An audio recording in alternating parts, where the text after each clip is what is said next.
Good morning, everybody. It's Good Friday. Happy Easter to you. Happy Passover. Ramadan is right around the corner. This is probably the holiest month for those three faiths.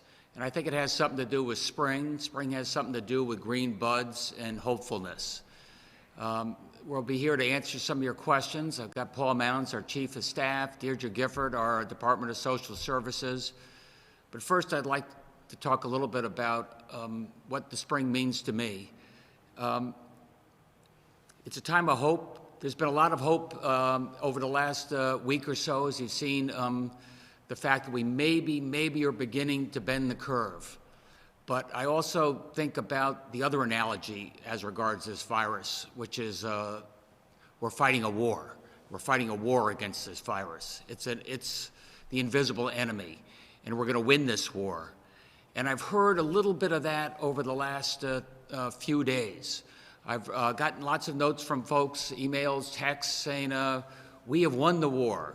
It's time for me to reopen my bar, time for me to reopen my restaurant, time for me to reopen my barber shop. The president loves to use the war analogy as well. We're winning the war, we're mobilizing for the war.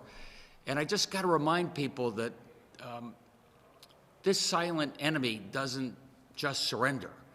It's not like Lee going to Appomattox and putting down his sword and the Civil War is over. It's not like VE Day in Europe and we bring the troops home by Easter and his happy days are here again. This virus has something to do with how we end this war and what timing we have. We have something to say about that as well. And we have something to say about that in terms of maintaining strict social distancing. I'm not going to belabor that. We have something to say about it by continuing to ramp up our testing to see who's infected and who's not infected. We have something to say about that in terms of development of vaccines. That will be how we eventually win this war. Not in time, perhaps, for this cycle of the virus, but if it came back again, we'd be better protected. And by the way, vaccines only work if everybody takes the vaccine. The Surgeon General reminded us that the flu vaccine is voluntary, and you still lose tens of thousands of people to deaths related to flu. And so we'll work on that vaccine. It works if everybody takes it. In the meantime, we're looking at the antibody testing. We've talked about that in terms of getting people back to work. And we've talked about some of the therapies, which maybe we'll see some breakthroughs over a period of time. But in the meantime, I wanted to just remind you that this is a war that is never won. It's a war that we have to figure out how we wind it down in the safest way possible for people. I know the urgency many of you feel to get back to your everyday lives, but I've got to urge you one more time, now is no time to take your foot off the accelerator. Now is no time to relax the social distancing. I want to just say one other thing before opening up to your questions. We know how contagious the virus is. Highly contagious, 10 times more contagious than the flu. You know what else is contagious? Generosity and good deeds are contagious. And this holy season, that's what I feel every day. I mean, I was just reading in The Current this morning about a young man named Tate Barnes. Did you read this article? He's in the band at Rocky Hill High School. His mom's at a senior center, and his dad's a minister. And so he wasn't able to perform at the high school, so he put together a small performance on the other side of the glass windows at the Elder Center. And dozens and dozens of seniors there were able to watch him perform Moon River with tears in their eyes. That type of good work is contagious. I love reading about the teachers across the state, teachers in Meriden, teachers in Southington, putting together car caravans, 40 cars with streamers and signs, and driving by all those homes where their students are, with their families who are cooped up, and everybody cheering from one side of the window or the other, waving, knowing that they will be getting back to school and they will be learning in a different way, but in the meantime, connecting and what that means for people. I loved hearing about, from my kids, the Facebook group called Kids Who Care.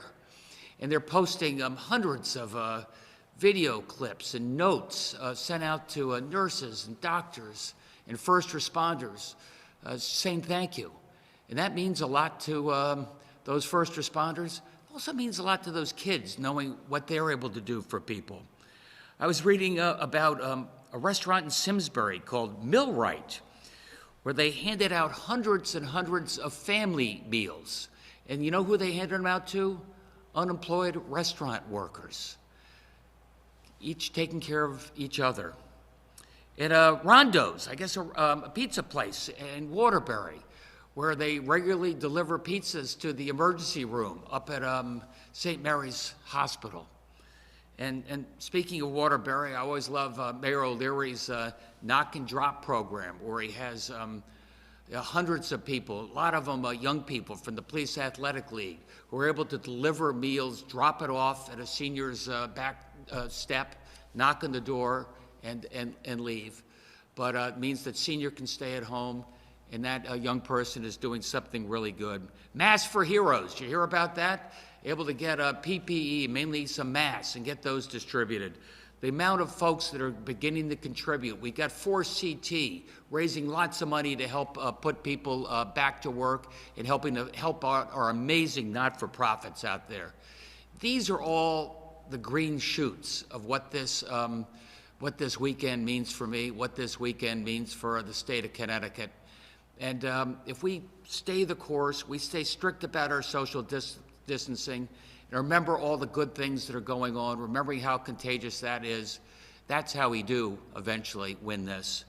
You know, with that, we've got Deirdre Gifford here. Deirdre, as you maybe know, runs Department of Social Services. As I mentioned before, here to answer any questions you have. They serve over 1 million people here in the state of Connecticut. That includes expanded services for Medicaid and taking care of the poorest and making sure they get protection from this COVID crisis. And SNAP, what that means in terms of food and food insecurity. All the other social services and energy relief programs that we have out there. And again, Paul Mounds will give you an update on what else we're trying to do. With that, Max, are there any questions? Sure, we can start with the Hartford Courant. Hello, Governor. Can you hear me okay? Yes, sir. I had a question for Commissioner Gifford. On April 1st, the governor put out a press release about the opening up these COVID recovery homes or COVID-only homes for nursing homes, whatever you want to call them. And there had been 13 deaths in nursing homes at that point. As of last night, there are 116, and as far as I know, we still haven't got any of these facilities open or ready to go. Can you give us a little idea of why it's taken so long, where it's at, and when we're actually going to get one of these places open? Thank you. Thank you for the question. As you indicated, we are working in partnership with the Department of Public Health to support the nursing home industry in coping with this emergency and these infections. As you indicate, individuals residing in nursing facilities are particularly vulnerable, and that's why the Governor and the Department of Public Health and DSS have been working together to set up these facilities. They contain two different types of responses. One is nursing homes that are currently operating who are transitioning to become COVID recovery facilities.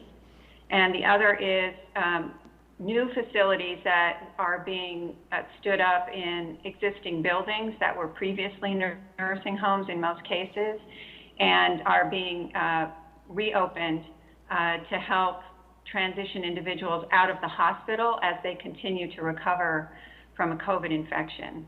There are a number of steps that needed to be taken to get those facilities stood up. They are in process. We are working every day with the Department of Public Health.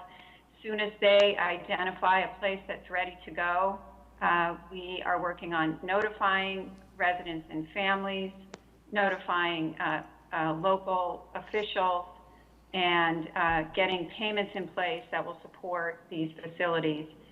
So the process is ongoing. Each day, more progress is being made, and new potential sites are being investigated and identified by the Department of Public Health.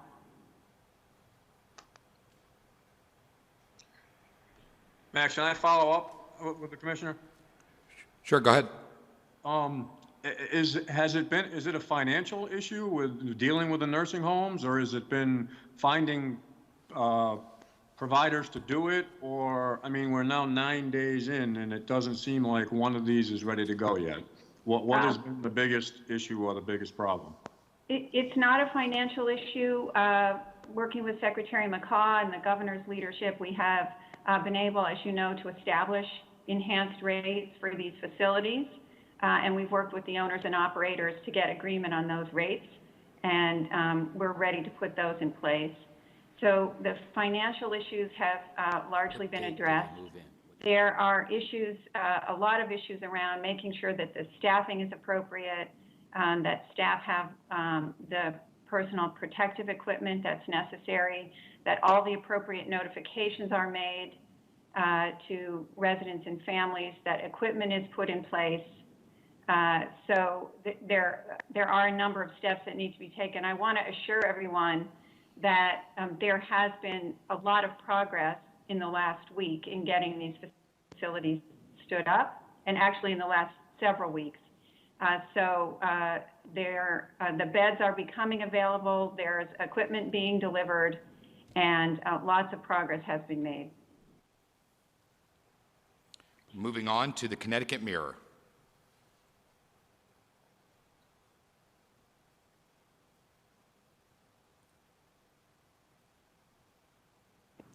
We'll move along next to NBC Connecticut.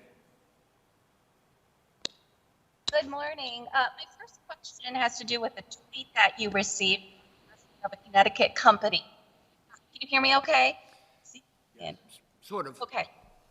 So this tweet that you received from the president of a Connecticut company, to yourself and also to Mayor Bronin, said that he has a relative that has access to 10 million 3M and 95 masks. Wondering if you had a conversation with him and if you're still looking for more PPE and you have a big shipment coming next week. If I heard the question correctly, you know of somebody, we got an email saying they have access to lots of N95 masks, and perhaps why aren't we buying them from them? And all I can tell you is that, as you saw, we've had well over 1,000 of these offers come in. And we do have to vet them because by far most of them are friends of friends or brokers or overseas or money up front or send it to the Cayman Islands. And so we're very careful about this. This probably sounds like a very reputable group. That said, I got to tell you, we have leveraged every one of those important relationships. You heard yesterday from Josh. We have millions of dollars of orders, not only out there, but the PPE beginning to come in now and beginning to get that distributed. So we make sure that we have a capacity for all of our first responders, not just our hospitals. And Governor, this is more of a personal matter. I heard you on the radio this morning with Christina 95 FM, and you said that you planned on gathering your whole family on Easter. When I hear whole family, I think aunts, uncles, cousins. Just wanted to clarify that the executive order of no social gatherings of 5 or less does apply to holidays like Easter. It does, and there are no aunts, uncles, or cousins coming. So health experts have suggested that when you do have such social gatherings that are of 5 people or less, it's only your immediate family, only the people that you actually live with. Do you agree with that? And will you be encouraging Connecticut residents for these holidays only to gather with the people they live with? Yeah, that's my strong recommendation. Look, Grandma may live at home. Everybody has different circumstances. You know, my worship service on Sunday is going to be by streaming video. And that's what I strongly recommend. And next Easter, you'll be back in that church or wherever you worship. Okay, thank you. Happy Easter. Same to you. Remind all participants to mute your devices until you're called on to answer or ask a question. We'll move on next to News 8.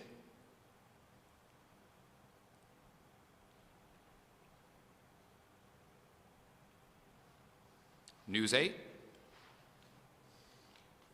Okay, we will move on next to the Waterbury Republican American. Hi, Max. Thanks. I had a question for the commissioner. Can you give us an idea of how things are going in terms of the processing of SNAP applications? How many are you getting now? Certainly there's been a spike in unemployment benefits, and I understand the number of daily applications has tripled. Yes, thank you.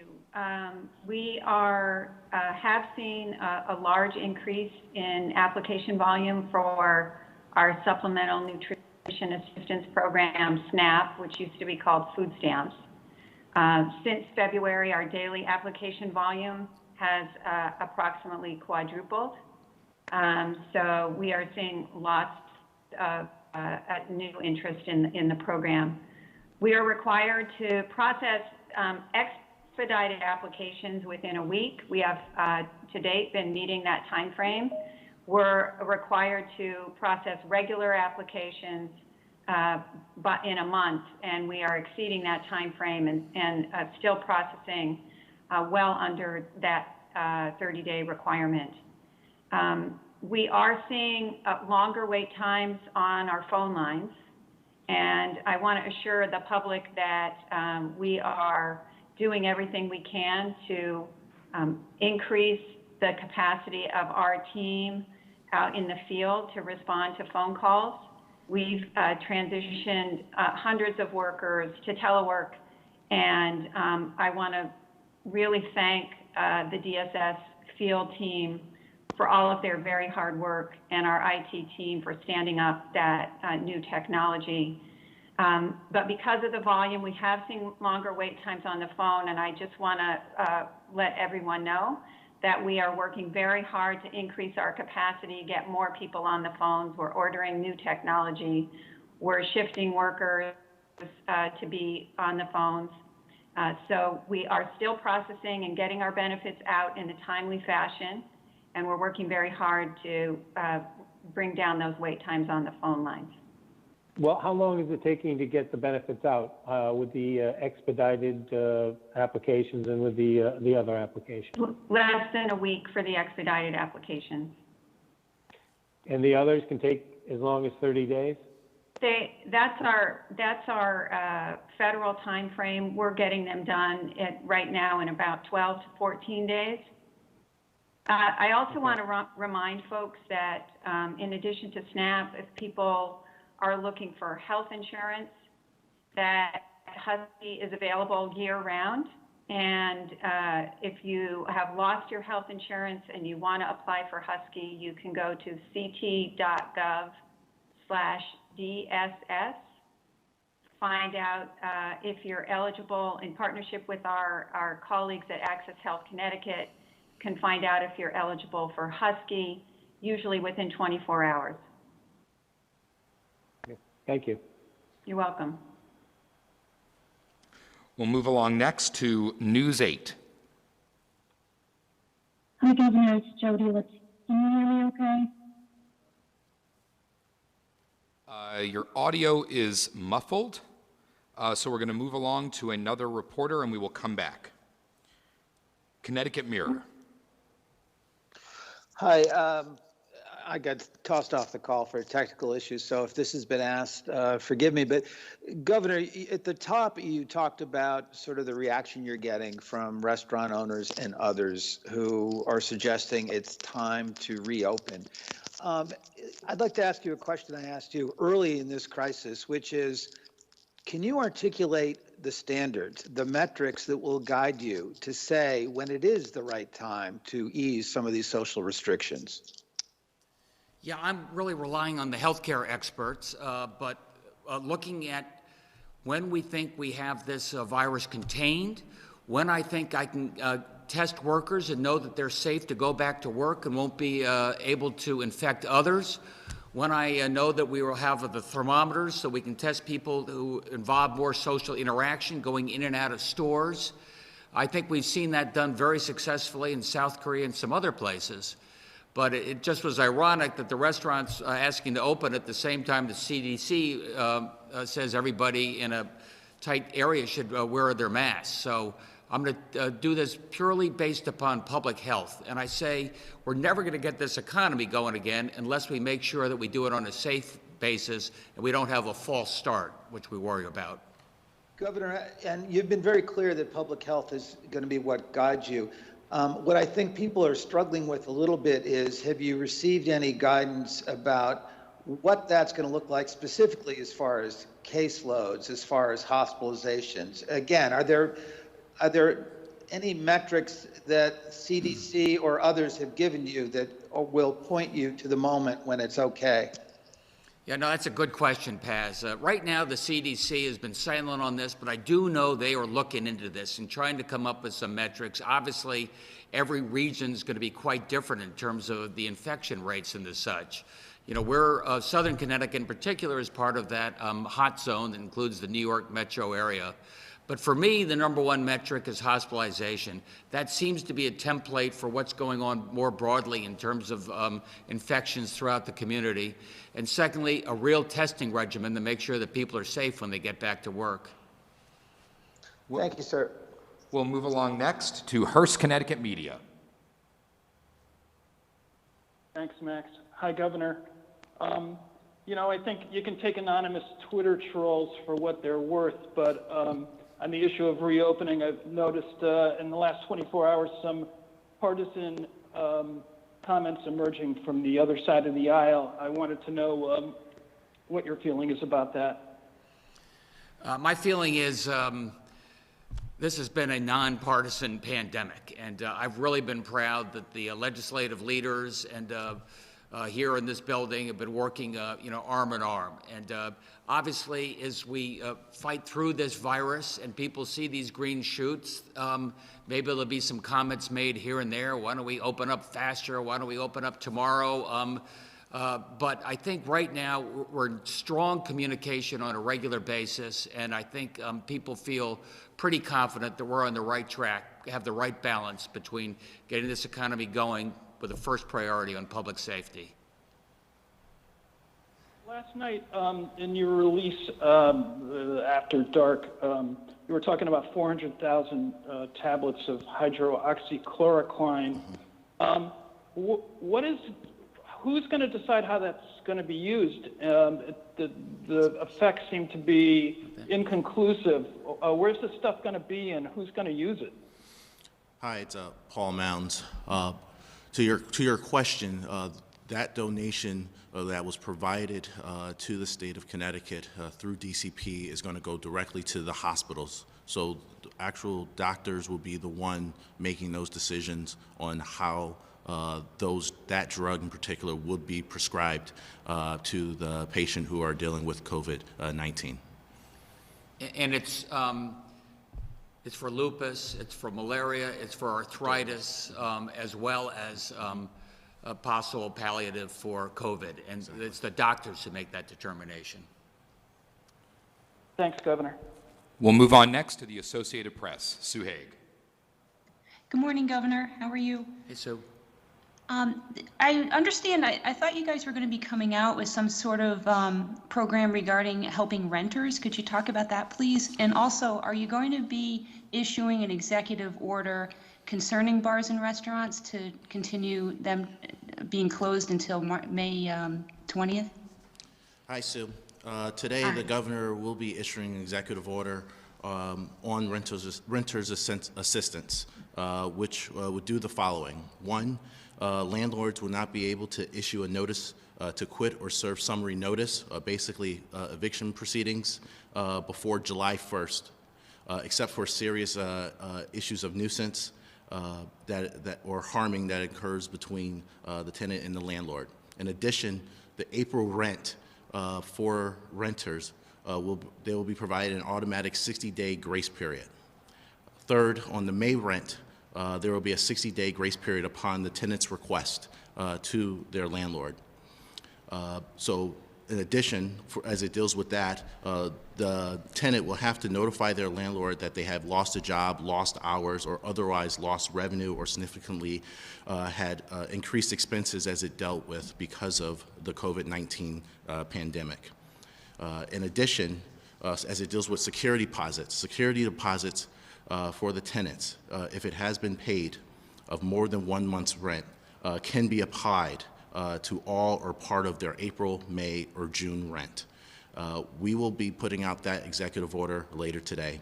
And then on your second question on the extensions for bars and restaurants, we'll be putting out an executive order in accordance with the governor's executive order that he did yesterday on schools, in which we will be extending all of our social distancing measures per executive order and extending that to May 20th.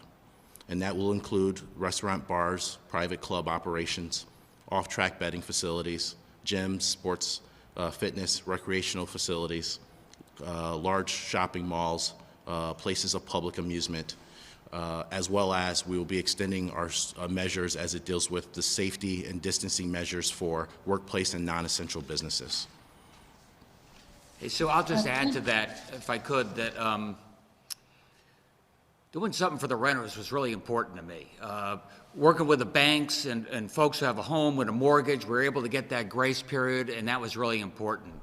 Working with our senators and what we're able to do for small business and giving them relief in terms of either the rent they're paying or the interest they've got on their building was really important. But there was a group that we were leaving out.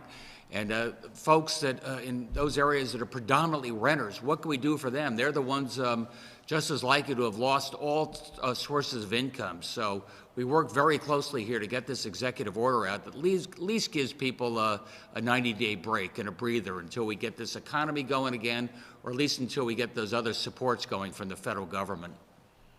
And just a quick follow-up. What about the landlords? Will there be any assistance for them? Because this sounds like that they would take a hit. Thank you. As you know, in our previous orders, there have been various assistance that have been provided for landlords, particularly dealing with their own financial situation. So we really much believe that the previous orders took care of landlords and various property owners. As the governor stated, we wanted to make sure we got it right and working with the various partners to ensure that we took care of those who are renting in the state of Connecticut. Thank you. Well, we'll move along next to News 12. Hi, Governor. Good morning. So I just kind of want to ask you about nursing homes real quick. I know we talked the other day about doing better in terms of PPE and other equipment. We continue to hear from multiple nurses every day about facilities that don't have the appropriate mask or gowns or gloves. Can you or the DSS commissioner speak to exactly what the state is doing to try to get those materials into these homes and make sure that they have enough of them? Yeah, I'll start it off, then I really love Deirdre to answer that question. And John, I hope you're feeling good, man. Give us leads on those particular nursing homes. As we've said over the last few days, we're in very close contact. We're getting PPE out. Most of them have to manage it because we don't have the supply today that we're going to have in next week, so we'll even be able to get more out there. But if there's some that are having a harder time managing their supply, let us know who they are. We can talk to them and maybe get them some additional support. Deirdre? Thank you. Yes, we have ramped up the communication between the Department of Public Health, our workforce and labor out in the nursing homes, and the unified command structure to make sure that the lines of communication are fully open, as the governor stated. We understand that these workers are also on the front lines. It's very important to us that we know what the supplies are and that we are working to get those supplies out. Some deliveries were made yesterday, and those will be ongoing as we get supply into our warehouse. And as I stated, we have ramped up the lines of communication to make sure that the state is fully aware of where the most pressing needs are. We'll move on next to Fox 61. Hi, Governor. We've seen nearly 2,000 cases at Electric Boat now. Are enough precautions being taken for our government contractors? Probably not. I've certainly talked to Kevin Graney about this before he, in fact, found that he was infected with COVID. I know what they're doing in terms of social distancing there. I know what they're doing in terms of having everybody self-monitor, take their temperature before going to Electric Boat. I did talk to Secretary of Defense Esper about this very specifically, I think, earlier this week probably, and said it's really important that Defense prioritize these frontline workers. You know, we're under legal obligation to get you, in this case, submarines per contract. So you should prioritize getting us the thermometers we need, the testing kits we need, and probably the Abbott Lab instant tests. That should be a priority for these defense workers, just like it is for me with all of our first-line responders at the hospital. And was there any word on whether they were going to provide those supplies? Have you heard back? I've not heard back from the Secretary of Defense, but I know we're in close contact with EB, and if they can't source the supplies, we're going to get them the supplies out of some of our early loads of PPE that start coming in next week. And if I could just follow up really quick, would this apply to Pratt & Whitney and Sikorsky and some of our other contractors in the state? Yeah, it does. As you know, by law, they have to stay open. They're called critical infrastructure. And but we've got to do a better job of monitoring. We can do that. These are sort of contained areas. We know who goes in and who goes out. You know, I mentioned that Stanley Black & Decker with 30,000 workers around the world have had 4 infections. That was as of a few days ago anyway. So with really tight monitoring, we can keep these people safe. Thank you, Governor. In addition to that, our Department of Economic and Community Development Commissioner David Lamont, under the governor's executive order, created workplace guidelines for these particular establishments and operations. But to also go to the governor's fact, he had direct conversations with the Secretary of Defense on this very matter, and we will be following up directly back with them on it. And as we said, if they will not provide it, we will provide it. We'll move along to the day. Hi, Governor. It's Julia Berman with Today. I have a question also about nursing homes. Will you be publishing the numbers of confirmed cases and deaths for each nursing home? And if not, why not? Yeah, why aren't we already doing that, Paul? Yeah, we are working thoroughly with the various processes to do that. We expect that that will be put out thoroughly, publicly in next week. Moving on to Channel 3 Eyewitness News. Good morning, everyone. Good morning. Good morning, Susan. I just had a question for Commissioner Giffords. As you know, a lot of families now are, this has been a very difficult time. They can't see their loved ones. Are we going back, do you think, the way things were, or do you think some of the social protocols that have been in place over the past few weeks, that things will change at some of these facilities? I believe we may have lost Commissioner Gifford. Okay. It's not personal, I promise. We're going to try to get her back on the line. But I'll try an answer to that question, Sue, because it's a really good question. You know, it broke my heart. We were one of the first states to say no visitors to nursing homes, just because we saw what had happened in Kirkland, Washington. We knew what an incredible risk it was in terms of contagion and infection.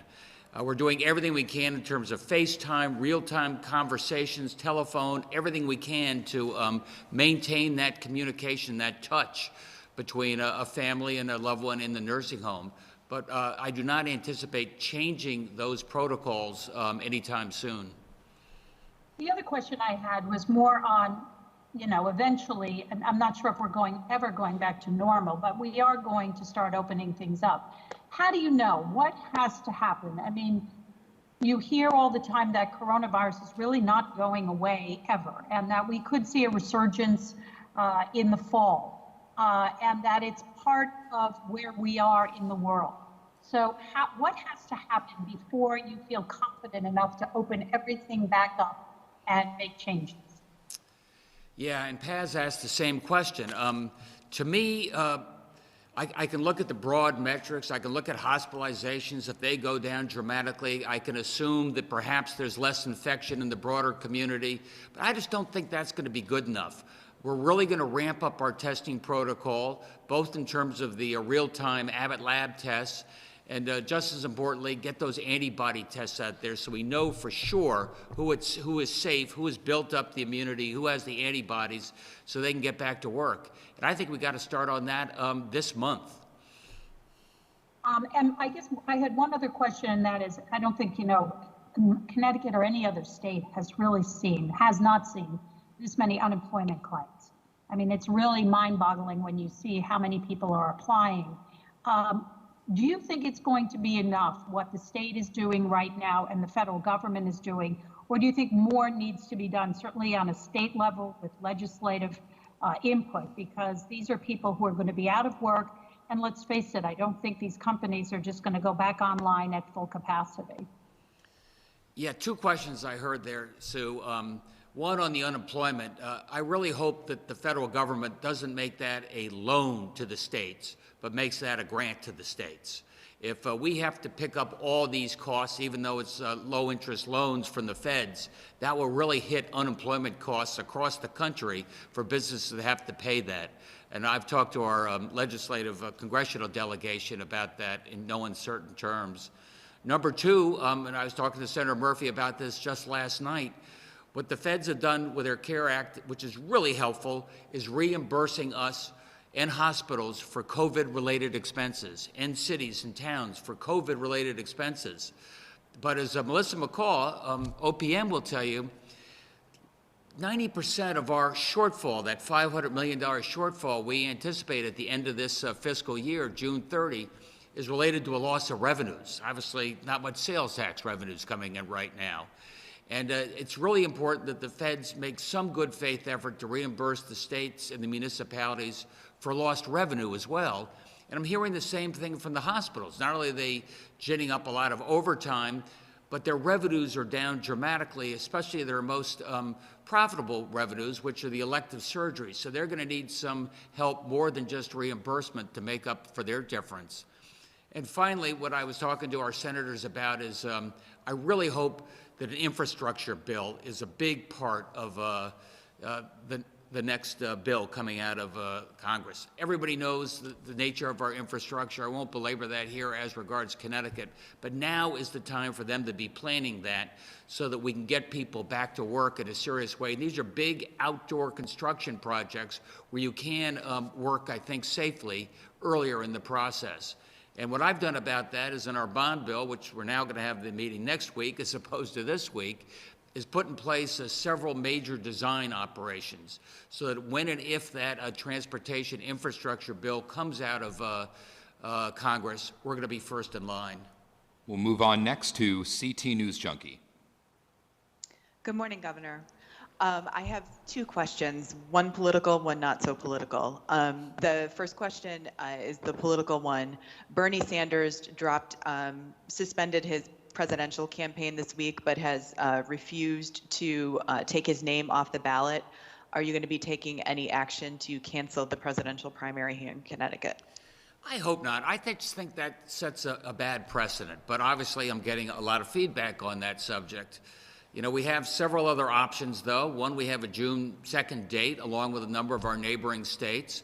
We can put that off until, say, July. I know a number of the governors are considering that, thinking that the situation might be mitigated by then. Obviously, the Secretary of State thinks this may be a good time for voting by mail. That's got some controversy here in the building. So there are a couple of options we have, but I think just canceling the primary is not the right way to do it. And my second question is about nursing homes. We know that nursing home workers and just home health aid workers are paid, are low-wage workers and often have two jobs. Are we tracking the nursing home workers and home health aid workers who go from home to home, literally from nursing home to nursing home, and from personal home to personal home? Is there any tracking of that being done? Deirdre, do you know that? Hi, I know that as part of the overall nursing home surge plan, that this is an issue that the Department of Public Health is working on. As you state, it's an important issue for the frontline workers in the nursing facilities because many of them rely on multiple jobs. And I just want to acknowledge those frontline workers, thank them for the work that they are doing on behalf of the residents of the nursing facilities, and really applaud them for all of their hard work during this emergency. But we also know, to your point, that it is important that that we not transmit the COVID infection from facility to facility. So there's been a lot of guidance put out by the Department of Public Health. Their facilities and licensure group is working very hard with the nursing home industry and with labor to try to address this issue, making sure that people, as we spoke about earlier, both have access to the correct personal protective equipment, but also understand the guidelines for when it should be used. Is there any track of the personal protective equipment that each nursing home has? Did you say tracking of the PPE? Correct. Yeah, PPE. Yes, I know that the Division of Facilities and Licensure, working in partnership with the Unified Command, has been setting up strategies by which the facilities can report if they have issues with their PPE supply. We also, as you may know, have a nursing home mutual aid plan through which facilities can report particular needs and share amongst themselves and work with the Department of Public Health. So I believe that system has also been invoked to try to address some of these concerns. We'll move along next to News 8. Hi, Governor. Can you hear me? We sure can. Thank you. It's Jody Latina. I just wanted to ask, and if this is a question for the commissioner, that would be great. What is the face of the Connecticut resident who is now calling DSS looking for help? Has it changed over the last month? Could you hear that, Deirdre? I did, yes. Thank you for the question. While we are seeing a lot of new applicants, both for Husky and for SNAP benefits. So we haven't had time, obviously, as we've been really busy processing these applications, to do a deep dive into how the individuals applying may be different from those who are traditionally among our million clients that we serve.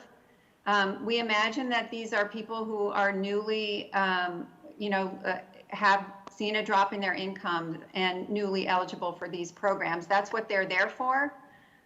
This is what SNAP and Medicaid were designed for, to help out when people find themselves in times of need.